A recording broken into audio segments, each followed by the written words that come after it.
কাজের সন্ধানে ভিন রাজ্যে গিয়ে আর ফেরা হলো না মুর্শিদাবাদের এক পরিযায়ী শ্রমিকের।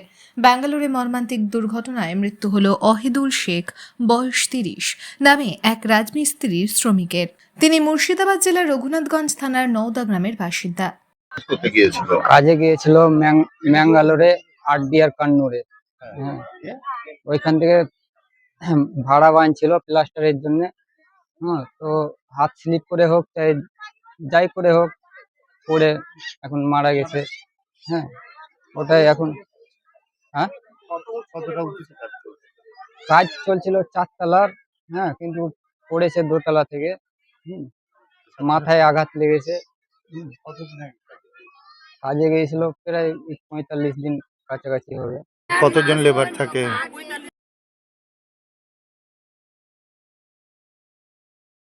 সবই কি এলাকারই? হ্যাঁ, সব আশেপাশে এলাকারই, সব আমাদের।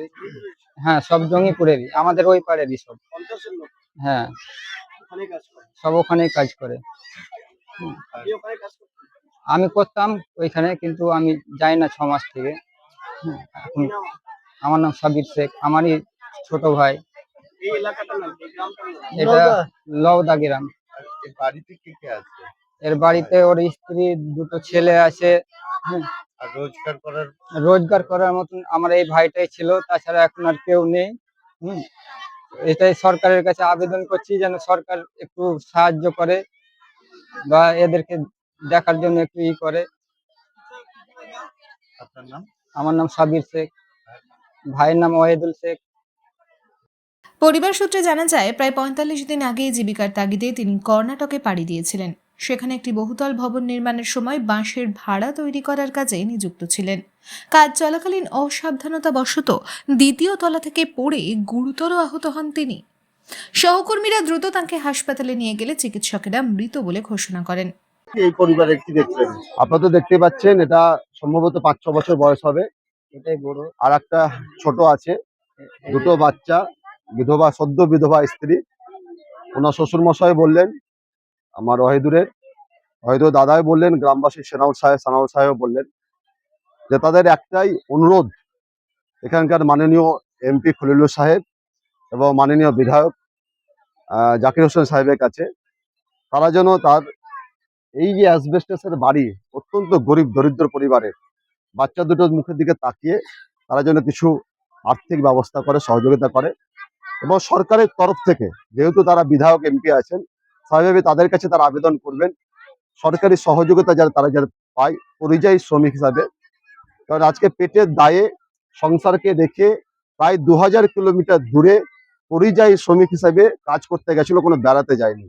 অর্থাৎ কর্মসংস্থানের উদ্দেশ্য গেছিল, কিন্তু আজকে তার দেহ ফিরে এলো, সে জীবিত অবস্থায় এলো না।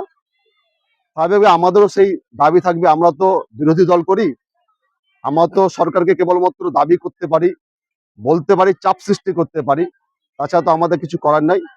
তবে ব্যক্তিগতভাবে কংগ্রেস পার্টির তরফ থেকে আমরা যা যা করা করব। কিন্তু এই বিষয়ে বারবারই মুখ্যমন্ত্রী দৃষ্টি আকর্ষণ করছি যে মুর্শিদাবাদের কিসের জন্য আজকে কাজ করতে যাবে আর তারপর ফিরে আসবে নিথর দেহ হিসাবে। শনিবার তাঁর মরদেহ গ্রামে পৌঁছলে শোকের ছায়া নেমে আসে এলাকায়।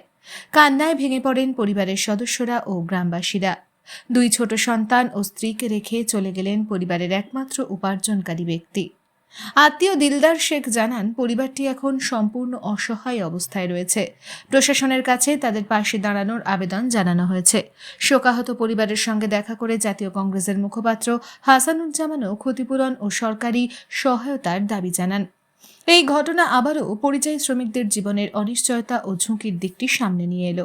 জীবিকার সন্ধানে দূর রাজ্যে গিয়ে বহু শ্রমিক নানা বিপদের মুখোমুখি হন, যার ভার শেষ পর্যন্ত এসে পড়ে তাদের পরিবারের উপর।